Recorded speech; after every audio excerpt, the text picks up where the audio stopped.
একটু কল্পনা করুন তো, হাজার হাজার বছর আগের এক জাঁকজমকপূর্ণ শহর, যেখানে খাঁটি সোনা দিয়ে বানানো এক ভয়ঙ্কর দানবীয় মূর্তিকে ঈশ্বর বানা হতো, যার নাম ছিল বাআল। এই প্রাণহীন মূর্তিকে খুশি করতে সেকালের মানুষ এতটাই অন্ধ আর পাষাণ হয়ে গিয়েছিল যে তারা নিজেদের নিষ্পাপ শিশুদের তাজা রক্তে মূর্তির বেদি ভাসিয়ে দিত।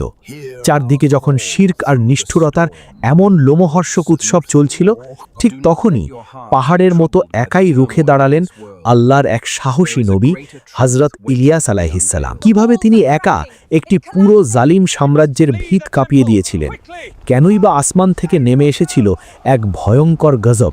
আজ থেকে হাজার হাজার বছর আগের কথা। সিরিয়া এবং লেবাননের ঠিক মাঝখানে অত্যন্ত সুন্দর, মনোরম এবং সবুজে ঘেরা এক বিশাল এলাকা ছিল। কল্পনা করুন এমন এক সময়ের কথা যখন চারদিকে শুধু সবুজ আর সবুজ, উঁচু উঁচু পাহাড়ের গা বেয়ে নেমে আসা মিষ্টি জলের অসংখ্য ঝর্ণা আর দিগন্ত বিস্তৃত ফসলের মাঠ। এই মনোরম এবং শান্ত অঞ্চলের ঠিক মাঝখানে গড়ে উঠেছিল এক জাঁকজমকপূর্ণ শহর, যার নাম ছিল বাক। এই শহরের মানুষগুলো ছিল প্রচণ্ড ধনী, সুখী এবং বিলাসী। তাদের গোলা ভরা ধান ছিল, পুকুর ভরা মাছ ছিল আর গোয়াল ভরা গবাদি পশু ছিল। এখানকার মাটি এতটাই উর্বর ছিল যে বীজ ফেললেই যেন সোনা ফলত। একজন সাধারণ চাষিও সেকালে অভাব কী জিনিস তা জানত না। তাদের ঘরে সর্বদা শান্তির সুবাতাস বইত। মহান আল্লাহ রাব্বুল আলামিন তাদের উপর নেয়ামতের অঝোর বৃষ্টি বর্ষণ করেছিলেন। কিন্তু ইতিহাস সাক্ষী, মানুষের কাছে যখন বিনা কষ্টে প্রয়োজনের চেয়ে অনেক বেশি সম্পদ চলে আসে আর তাদের অন্তর থেকে যখন মহান আল্লাহর শুকরিয়া এবং আখেরাতের ভয় মুছে যায়, ঠিক তখনই মানুষের মনে এক ভয়ঙ্কর অহংকার জন্ম নেয়। আর এই অহংকারী এবং গাফেল অন্তরে খুব নীরবে এবং সহজেই শয়তানের প্রবেশ ঘটে। শয়তান ইবলিস তো দূর থেকে সব লক্ষ্য করছিল। সে দেখল এই জাতির কাছে তো সব কিছুই আছে। এদের মাটি সোনা ফলায় আর আসমান থেকে একদম সময় মতো মিষ্টি বৃষ্টি ঝরে পড়ে। ইবলিস তখন মানুষের রূপ ধরে তাদের সমাজে প্রবেশ করল এবং তাদের অন্তরে কুমন্ত্রণা দিতে শুরু করল। সে অত্যন্ত ধূর্ততার সাথে তাদের বোঝালো, এই যে এত ফসল, এত বৃষ্টি, এত প্রাচুর্য, এসব তো এমনি এমনি হচ্ছে না। তোমরা কি ভাবছো এসব নিজে নিজেই হয়? এর পেছনে নিশ্চয়ই এক বিশেষ দেবতার হাত রয়েছে, যাকে খুশি না রাখলে তোমাদের এই সুখের সংসার যে কোনো দিন ধ্বংস হয়ে যেতে পারে। শয়তানের এই জঘন্য ধোঁকায় পড়ে ওই শহরের বোকা মানুষগুলো এক বিশাল, ভয়ঙ্কর এবং দানবীয় মূর্তি নির্মাণের সিদ্ধান্ত নিল। তারা নিজেদের জমানো খাঁটি সোনা, রূপা এবং বহুমূল্যবান পাথর দিয়ে তৈরি করল এক ভয়ঙ্কর চেহারার মূর্তি। এর উচ্চতা, বিশালতা এবং ভয়ঙ্কর রূপ এতটাই বেশি ছিল যে তা দেখে সাধারণ মানুষের বুক ভয়ে কেঁপে উঠত। 4 মাথা বিশিষ্ট এই মূর্তিটিকে শহরের সবচেয়ে উঁচু একটি বেদিতে স্থাপন করা হলো, যেন বহু দূর থেকে, এমনকি মাইলের পর মাইল দূর থেকেও শহরের প্রতিটি মানুষ একে দেখতে পায় এবং ভয়ে মাথা নত করে। শয়তান তাদের মগজ ধোলাই করে তাদের মনের গভীরে এই বিশ্বাস ঢুকিয়ে দিল যে এটাই হলো তোমাদের মহান দেবতা বাআল। এই বাআল হলো বৃষ্টির দেবতা, উর্বরতার দেবতা। একে খুশি রাখলে তোমাদের জমিনে প্রচুর ফসল হবে, তোমাদের ধন সম্পদ দিন দিন বাড়তে থাকবে। আর যদি কোনো কারণে রেগে যায়, তবে পৃথিবীতে নেমে আসবে চরম দুর্ভিক্ষ এবং ভয়ঙ্কর মহামারী। শয়তানের এই জঘন্য চাল পুরোপুরি সফল হলো। মানুষ তাদের আসল স্রষ্টাকে সম্পূর্ণ ভুলে গিয়ে এই প্রাণহীন সোনার মূর্তির সামনে সেজদায় লুটিয়ে পড়ল। এই বাআলের পূজা এত চরম পর্যায়ে পৌঁছেছিল যে শহরের প্রতাপশালী রাজা থেকে শুরু করে সাধারণ প্রজা, এমনকি একজন দিনমজুর পর্যন্ত সবাই এর অন্ধ ভক্ত হয়ে গেল। মানুষের ভক্তির এই উন্মাদনা এতটাই বেড়ে গিয়েছিল যে তারা এই মূর্তির সম্মানে পুরো শহরের নামটাই বদলে ফেলার সিদ্ধান্ত নিল। বাক শহরের নতুন নাম রাখা হলো বাআল বেক, যার মানে হলো বাআলের শহর। বাআলের এই অন্ধ পূজারীরা সমাজের বুকে এক ভয়ঙ্কর, অমানবিক ও জালিম প্রথা চালু করে দিল। দেশের রাজা থেকে শুরু করে সাধারণ একজন কৃষক পর্যন্ত সবাই এই মূর্তির অন্ধ গোলামে পরিণত হলো। বালকে খুশি করার জন্য এবং জমিনে ভালো ফসল পাওয়ার আশায় নিরীহ পশুদের বলি দেওয়া তো সাধারণ ব্যাপার হয়ে দাঁড়ালো। কিন্তু নিষ্ঠুরতার চরম সীমা পার হলো তখন, যখন ইতিহাসবিদদের মতে ছোট ছোট নিষ্পাপ শিশুদের পর্যন্ত এই মূর্তির বেদিতে বলি দেওয়া শুরু হলো। মূর্তির পুরোহিতরা মানুষকে বোঝালো যে বাল সবচেয়ে বেশি খুশি হয় যখন তাকে মানুষের তাজা রক্ত দেওয়া হয়। পুরো সমাজ শিরক, জুলুম, অবিচার আর অন্ধকারের অতল গহ্বরে এমনভাবে তলিয়ে গেল যেখান থেকে ফেরার কোনো পথ তাদের জানা ছিল না। তারা একদম ভুলে গেল সেই মহান আল্লাহকে, যিনি তাদের এবং তাদের পূর্বপুরুষদের নিজ হাতে অত্যন্ত যত্ন করে সৃষ্টি করেছেন। যখন এই গুমরাহি এবং পথভ্রষ্টতা তার সমস্ত সীমা পার করে ফেলল, সমাজের প্রতিটি কোণায় যখন পাপের দুর্গন্ধ ছড়িয়ে পড়ল এবং জমিনের ওপর শিরকের অন্ধকার পুরোপুরি ছেয়ে গেল, তখন মহান আল্লাহর অসীম রহমত জোশে এলো। আল্লাহ তাআলা এই পথভ্রষ্ট, অবাধ্য এবং উদ্ধত জাতির কাছে সত্যের আলো পৌঁছে দেওয়ার জন্য তার এক অত্যন্ত সম্মানিত, জলিলুল কদর এবং সাহসী নবীকে প্রেরণ করলেন। তার নাম হযরত ইলিয়াস আলাইহিসসালাম। হযরত ইলিয়াস আলাইহিসসালাম এমন এক সময়ে তাদের মাঝে আবির্ভূত হলেন যখন সত্য বলা মানেই নিজের মৃত্যুকে ডেকে আনা। কিন্তু তিনি একাই পাহাড়ের মতো অটল হয়ে রুখে দাঁড়ালেন সেই বিশাল সাম্রাজ্য, অহংকারী রাজা আর বায়ালের ধূর্ত পুরোহিতদের বিরুদ্ধে। তার সাথে কোনো বিশাল সৈন্যবাহিনী ছিল না, তার কাছে দুনিয়াবি কোনো ধন সম্পদ বা ক্ষমতা ছিল না, কিন্তু তার অন্তরে ছিল মহান আল্লাহর উপর অগাধ বিশ্বাস এবং পাহাড় সম সাহস। তিনি অত্যন্ত প্রজ্ঞা, মায়া এবং দরদের সাথে নিজের জাতিকে সত্যের দাওয়াত দিতে লাগলেন। তিনি মানুষের দুয়ারে দুয়ারে গিয়ে বোঝাতে লাগলেন যে এই মূর্তি তোমাদের কিছুই দিতে পারবে না, এরা তো নিজেরাই নিজেদের রক্ষা করতে অক্ষম। পবিত্র কোরআনুল কারীমের সূরা আস-সাফফাতে মহান আল্লাহ রাব্বুল আলামিন হযরত ইলিয়াস আলাইহিসসালামের এই মহান দাওয়াতের কথা অত্যন্ত চমৎকারভাবে তুলে ধরেছেন। পবিত্র কোরআন সাক্ষী দেয়, হযরত ইলিয়াস আলাইহিসসালাম তার জাতিকে লক্ষ্য করে অত্যন্ত দয়রাদ্র কণ্ঠে এবং বুক ভরা ভালোবাসা নিয়ে বলেছিলেন, হে আমার কওম, তোমরা কি আল্লাহকে ভয় করো না?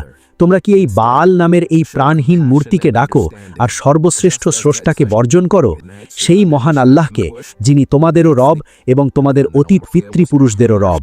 হযরত ইলিয়াস আলাইহিসসালামের এই তেজদীপ্ত এবং সত্যের আওয়াজ যখন বালবেক শহরে প্রতিধ্বনিত হল, তখন মূর্তিপূজকদের প্রাসাদে যেন এক প্রচণ্ড ভূমিকম্প শুরু হয়ে গেল। সেই সময়ের অত্যাচারী রাজা এবং তার স্ত্রী, যে কিনা বালের একজন কট্টর পূজারী এবং ভয়ঙ্কর প্রকৃতির নারী ছিল, তারা কোনোভাবেই এই কথা মেনে নিতে পারল না যে একজন সাধারণ মানুষ এসে তাদের শত শত বছরের পুরনো দেবতাকে সবার সামনে মিথ্যা প্রমাণ করে দেবে। ক্ষমতার অহংকারে এবং মূর্তির ভালোবাসায় অন্ধ হয়ে তারা আল্লাহর নবীর কথা তো মানলই না, উল্টো হযরত ইলিয়াস আলাইহিসসালামকে নানাভাবে হুমকি দিতে শুরু করল। তারা রাজদরবারে নবীকে ডেকে এনে ধমকি দিয়ে বলল, তুমি যদি আমাদের দেবতার বিরুদ্ধে কথা বলা বন্ধ না করো, তবে তোমাকে এমন শাস্তি দেওয়া হবে যা দেখে পুরো শহরের মানুষ শিউরে উঠবে। তারা তাকে শহর থেকে বের করে দেওয়ার এবং গোপনে প্রাণে মেরে ফেলার জন্য গভীর ষড়যন্ত্রে মেতে উঠল। কিন্তু ওই বোকা সম্প্রদায় তো এটা জানত না যে যে ব্যক্তি মহান আল্লাহর ছায়াতলে থাকে, পুরো দুনিয়ার সমস্ত শক্তি এক হয়ে গেলেও তার একটি পশমও বাঁকা করতে পারে না। মহান আল্লাহ তাআলা ফায়সালা করলেন যে মিথ্যা দেবতার শক্তিতে বলিয়ান হয়ে এই জাতি এত অহংকার করছে, আজ তাদের চোখের সামনেই সেই দেবতার চরম অক্ষমতা প্রমাণ করা হবে। আল্লাহর নির্দেশে হযরত ইলিয়াস আলাইহিসসালাম এই অবাধ্য জাতির মাঝখান থেকে হিজরত করে পাহাড়ের এক নির্জন এবং নিরাপদ গুহায় গিয়ে আশ্রয় নিলেন। আর ঠিক তারপরেই সেই অহংকারী জাতির ওপর নেমে এলো মহান আল্লাহর এক ভয়াবহ গাজব। বালের পূজারীদের সবচেয়ে বড় দাবি এবং বিশ্বাস ছিল তাদের দেবতা বাল হল বৃষ্টির দেবতা, সে জমিনকে উর্বর করে এবং ফসল ফলায়। মহান আল্লাহ এই জঘন্য শিরককে চিরতরে মিথ্যা প্রমাণ করার জন্য আসমানকে কড়া নির্দেশ দিলেন যে এই বালবেক শহরের উপর যেন এক ফোঁটা বৃষ্টিও আর বর্ষিত না হয়, মেঘমলা যেন এই শহরের সীমানা দিয়েও পার না হয়। দেখতে দেখতে সেই চমৎকার এলাকা, যা তার মিষ্টি জলের ঝর্ণা আর সবুজ বাগানের জন্য বিশ্বজুড়ে বিখ্যাত ছিল, তা এক শুষ্ক, মৃত এবং খাঁ খাঁ মরুভূমিতে পরিণত হতে লাগল। আকাশ থেকে যেন রোদের আগুন ঝরতে লাগল। একটি বছর কেটে গেল, আসমানে এক টুকরো মেঘেরও দেখা মিলল না। দ্বিতীয় বছর এলো, প্রচণ্ড খরায় মাটি ফেটে চৌচির হয়ে গেল, নদীর পানি একেবারে শুকিয়ে গেল এবং মাঠে ফলানো কৃষকের সোনার ফসল শুকিয়ে একেবারে ছাই হয়ে গেল। তৃতীয় বছর আস্তে আস্তে পুরো বালবেক শহরে এক ভয়াবহ এবং নির্মম দুর্ভিক্ষ গ্রাস করল। যেসব মানুষের বাড়িতে একসময় শস্যের বিশাল গুদাম ছিল, যারা খাবারের অহংকার করে মাটিতে পা ফেলত না, তারা আজ এক মুঠো দানা পানির জন্য রাস্তায় রাস্তায় কুকুরের মতো হাহাকার করতে লাগল। তৃষ্ণায় ছটপট করে মারা যেতে লাগল মাঠের পর মাঠ গবাদি পশু। ছোট ছোট শিশুরা পানির তৃষ্ণায় ডুকরে কেঁদে মায়ের কোলেই মৃত্যুর কোলে ঢলে পড়তে লাগল। এই চরম বিপদের সময় বালের পুরোহিতরা পাগলের মতো তাদের সেই সোনার মূর্তির সামনে গিয়ে আছড়ে পড়তে লাগল। তারা দিন রাত সেজদা করল, নিজেদের শরীর কেটে রক্ত বের করে বালকে খুশি করার চেষ্টা করল, নানা ধরনের ভেঁট দিল, চিৎকার করে কান্নাকাটি করে বলল, হে বাল, তুমি আকাশ থেকে একটু পানি দাও, আমাদের বাঁচাও, তোমার শহর ধ্বংস হয়ে যাচ্ছে। কিন্তু একটু বিবেক দিয়ে চিন্তা করে দেখুন, পাথর আর ধাতু দিয়ে মানুষের নিজের হাতে বানানো বোবা আর কালা মূর্তি কি কখনো কারো ডাক শুনতে পায়? বাল একটি বৃষ্টির ফোঁটাও আসমান থেকে নামাতে পারল না, তার সমস্ত জৌলুস মাটির সাথে মিশে গেল। অন্যদিকে মহান আল্লাহর বিশাল কুদরত দেখুন, যে শহরে মানুষ আর পশু এক ফোঁটা পানির জন্য, একটু খাবারের জন্য ধুকে ধুকে মরছে, ঠিক সেই সময় আল্লাহ তাআলা তার প্রিয় নবী হজরত ইলিয়াস আলাইহিস সালামের জন্য পাহাড়ের নির্জন গুহায় গায়েবী রিজিকের ব্যবস্থা করে দিলেন। ইতিহাস থেকে জানা যায়, মহান আল্লাহর নির্দেশে পাখিরা প্রতিদিন হজরত ইলিয়াস আলাইহিস সালামের জন্য উত্তম খাবার নিয়ে আসত। মহান আল্লাহ খুব ভালো করেই জানেন কিভাবে চরম বিপদের সময়ও তার নেক এবং সাচ্চা বান্দাদের হেফাজত করতে হয়। দীর্ঘ ৩ বছরের এই ভয়াবহ এবং মর্মান্তিক দুর্ভিক্ষ এই জাতির সমস্ত অহংকার একেবারে ধুলোয় মিশিয়ে দিল। যখন মৃত্যু তাদের দরজায় কড়া নাড়তে শুরু করল, তখন তারা পরিষ্কার বুঝতে পারল যে বাল নামের এই বিশাল সোনার মূর্তি একটা মাছিও তৈরি করার ক্ষমতা রাখে না। আকাশ থেকে বৃষ্টি নামানো তো অনেক দূরের কথা, সত্য সবসময় সত্যই থাকে, তা কোনোদিন চাপা থাকে না।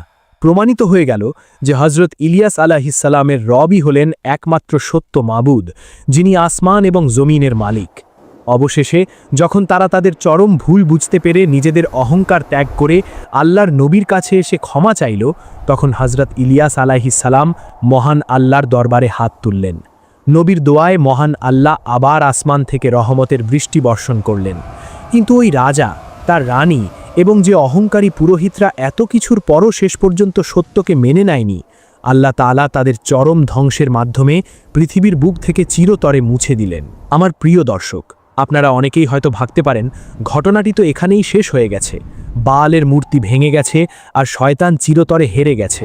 কিন্তু না, এখানেই হলো আসল রহস্যের শুরু। শয়তান, যে প্রথম দিন থেকেই আদম সন্তানকে পথভ্রষ্ট করার এবং নিজের সাথে জাহান্নামে নিয়ে যাওয়ার পড়া শপথ নিয়েছিল, সে এত সহজে হার মানার পাত্র নয়। ইবলিস খুব ভালো করেই বুঝতে পারল যে সময় পাল্টাচ্ছে, মানুষের জ্ঞান বাড়ছে, যুগের পরিবর্তন হচ্ছে, তাই মানুষ হয়তো আর আগের মতো প্রকাশ্যে কোনো কাঠ, পাথর বা সোনার মূর্তিকে সেজদা করবে না। তাই সে মানুষকে ধোঁকা দেওয়ার তার পুরনো পদ্ধতিটি একেবারে পাল্টে ফেলল। সে তার অনুসারীদের প্রকাশ্যে নয়, বরং পর্দার আড়ালে অন্ধকারের গভীরে কাজ করার বুদ্ধি দিল। আর ঠিক এখান থেকেই জন্ম হলো আধুনিক বিশ্বের সেই সব অত্যন্ত শক্তিশালী এবং গোপন শয়তানি সংগঠনগুলোর।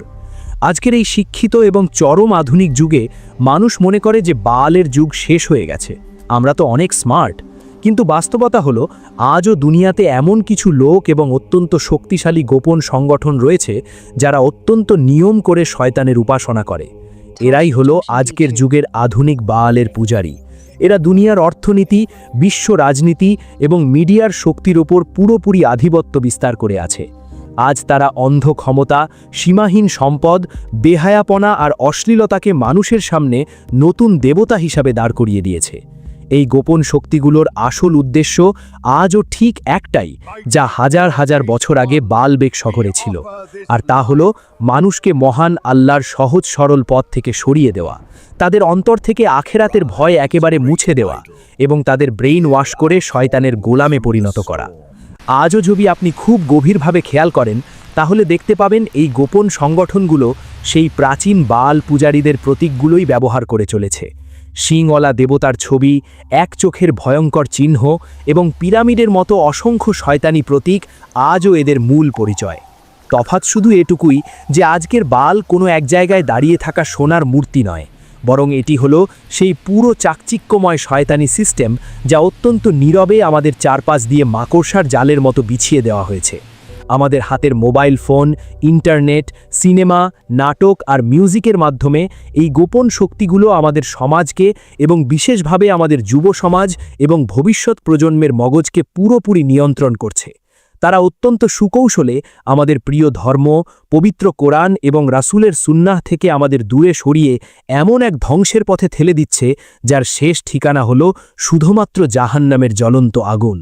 তারা আমাদের প্রতিনিয়ত এই মিথ্যা পাঠ পড়াচ্ছে যে মানুষ সম্পূর্ণ স্বাধীন, তার নিজের কোনো স্রষ্টার দরকার নেই, সে নিজেই নিজের ঈশ্বর।